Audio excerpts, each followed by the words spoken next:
എല്ലാവർക്കും നമസ്കാരം. ഞാൻ അനഘ. കോഴിക്കോടുള്ള എന്റെ പ്രിയപ്പെട്ട സജീഷ് നെല്ലിക്കോടങ്ക് സംവിധാനം ചെയ്ത തേജസ്വരൂപൻ എന്ന അയ്യപ്പ ഭക്തി ഗാനം നിങ്ങളെല്ലാവരും കണ്ടിരുന്നു. ഈ ഗാനം 1,00,000-ലധികം ആളുകൾ കണ്ടു കഴിഞ്ഞു. ഈ ഗാനത്തിന്റെ വരികൾ എഴുതിയത് അജയ് വെള്ളരിപ്പന അങ്കിളാണ്. സംഗീതവും ആലാപനവും നിർവഹിച്ചത് സബീഷ് കൊമേരി അങ്കിളും ഈ ഗാനത്തിന്റെ ക്രിയേറ്റീവ് ഡയറക്ടർ റഷീദ് നാസ് അങ്കിളുമാണ്. ക്യാമറ ഉണ്ണി നീലഗിരി അങ്കിൾ.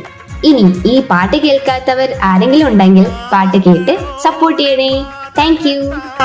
താരക ബ്രഹ്മമേ ശ്രീനടയിൽ നാമങ്ങളോടെ പാതകൾ താണ്ടി താരക ബ്രഹ്മമേ ശ്രീനടയിൽ പൊൻപടി മുകളിലെ പൊന്നമ്പലം കനകപീഠത്തിലെൻ ഭൂതനാഥൻ പൊൻപടി മുകളിലെ പൊന്നമ്പലം കനകപീഠത്തിലെൻ ഭൂതനാഥൻ.